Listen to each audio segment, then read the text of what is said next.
Good morning. Hi there. It's Lynn from Wool.lynCrochet. I have made a new tutorial. A little bit on at the moment. It's almost going into summer, but it is a cold day and I thought I would quickly whip up some bed socks for my 2-year-old niece. So here's the one, and I'm going to show you exactly how I did it. It's nice and easy. What you do is you're making a hexagon, so a 6-sided granny square, and you fold it, and this is what it looks like. So here we go.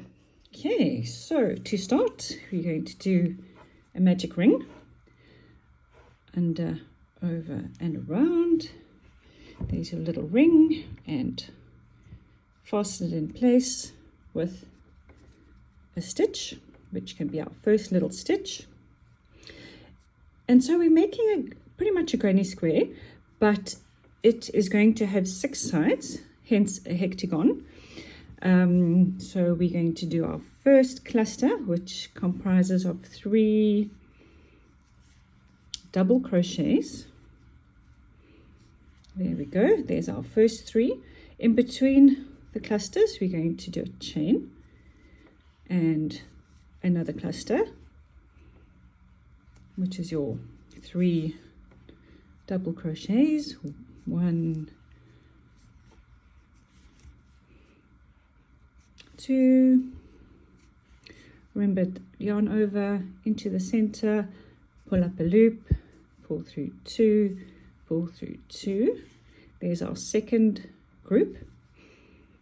Do a chain in between and do another 4 clusters just like that. There we go. We've come to the end of our first row.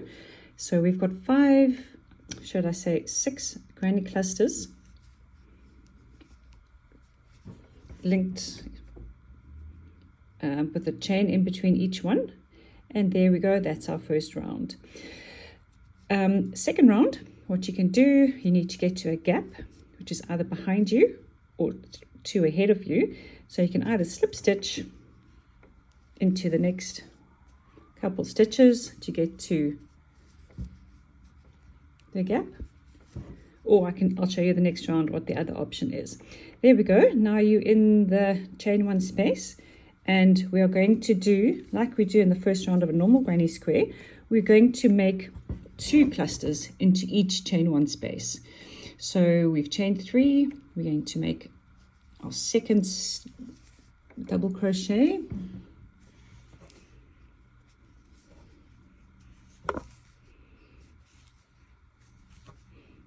with a chain in between, second cluster into the same space, and we're going to do exactly that the whole way around. 2 clusters with a chain with a stitch in between. So yeah, we're going to do another 5 of those to give us 6 corners, as you will see in a second. There we go, end of the second round. It's slightly bigger. We've still got our 6 sides, our hexagon. And let me close it quickly by slip stitching at the top of this double crochet. And I think now we can start to see what's going to be happening. There's a tiny baby boot, obviously way too small for anything, but we carry on like that. And I know from the last slipper I made, we need to do 6 rows to make it the right size for my little niece.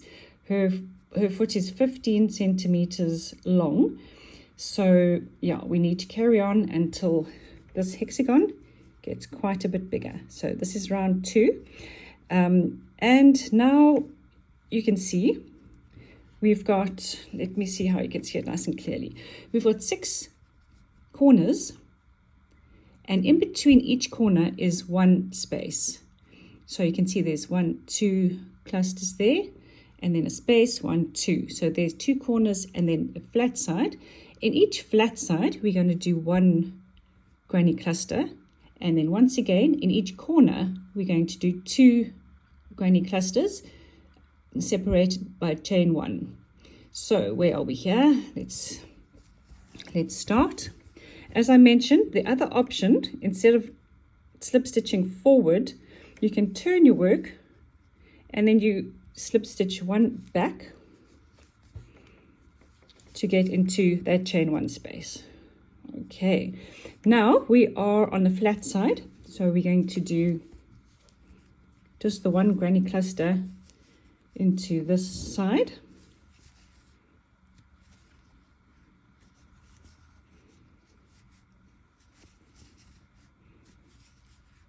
And then we get to our first corner, we're going to do 2 granny clusters separated by a chain. And you carry on doing that the whole way around. Flat sides, you do the 1 granny cluster. On the corners, you do the 2 separated by a chain 1. And I'll meet you at the end of the second row. Okay, there we go. End of our third row.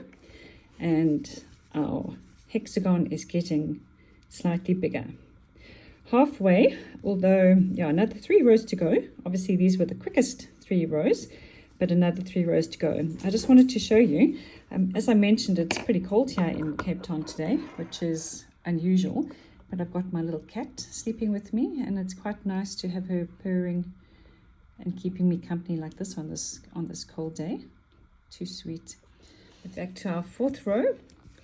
Here you can see we've got 2 chain 1 spaces on each side, followed by a corner, and we're going to do exactly the same thing. We're going to do 1 granny cluster into each of the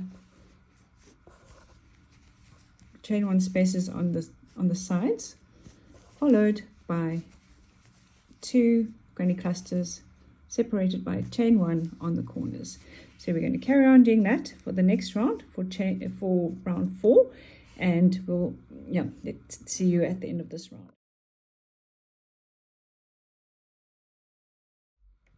There we go, end of round 4, looking very pretty in the candy stripe colors.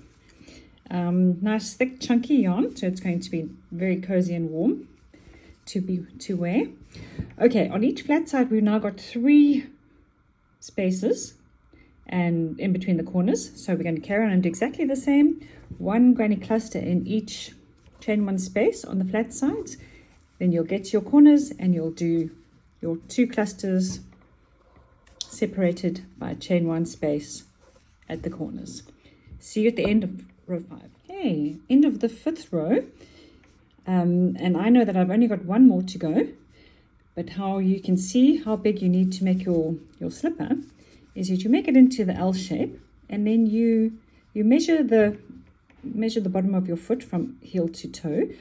Here we go, like there, and you see how long the side has to be. I know that my niece's foot is 15 centimeters long, so if I take a ruler and measure, it's about 13. So 1 more round should get us to the right size. So off we go. Last one, exactly the same as before.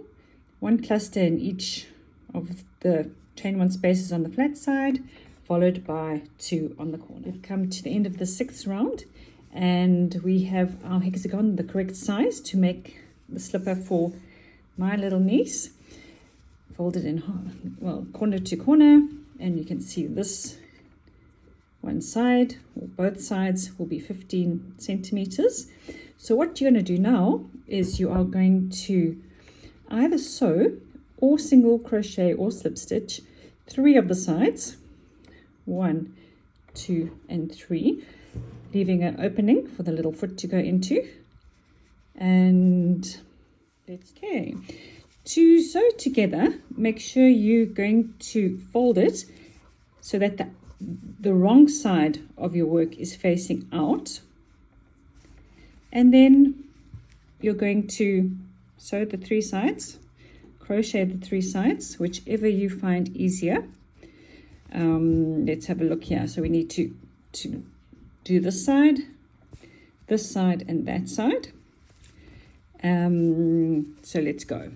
All right, so to single crochet them together, let's do a chain 1 just to give it some height, and then you're going to go into that corner,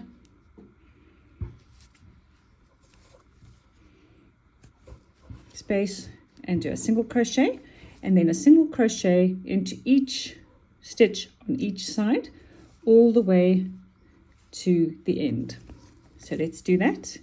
Into the first one on that side, into the first one on that side, single crochet, into the second one and the second one, and so forth until you get to the corner. And I'll show you what you do when you get to the corner. Get to the corner at this right angle here, you're going to need more than one single crochet in the side. So let's do 3 so that it goes nicely around the corner and doesn't pull. So 3 single crochets into the corner there, and then carry on to that side, 1 single crochet in each stitch on each side till we get to the end of the row. Meet you when you come to the end. Just pull, make your loop big, cut your thread, thread it through and pull tight, and then you've done 2 sides. You just need to go and do your last long side from corner to corner, and you have finished your slipper. Let's do that. Okay, we came to the end of our last side. There it is, neatly single crocheted 3 of the sides. You're going to then sew in your ends, which doesn't take very long.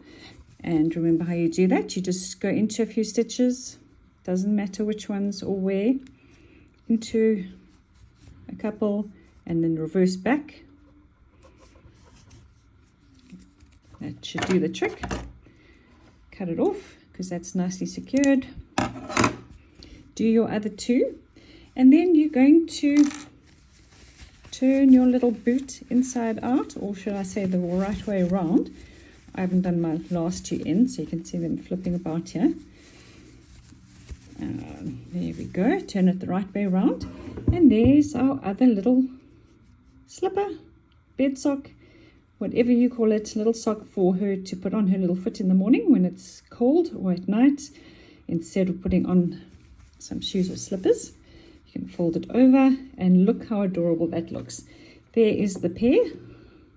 Looking forward to giving this little pair of socks to her. Just to mention, another thing you can do if you have made 2 hexagons, you can make a little jersey, there we go, by sewing them in a different way. As you can see, the top is where the neck is, and then the little armholes and the bottom. So you'd sew the top, the shoulder, leave the armhole gap open, and then you'd sew the bottom down and leave that open, and you would have a little jacket, a little jersey, for yourself, or a little one depending on the size. I've made myself one. This is mine, 2 L-shaped hexagons sewn at the back and at the top and on the sides, and you get a nice jersey or jacket.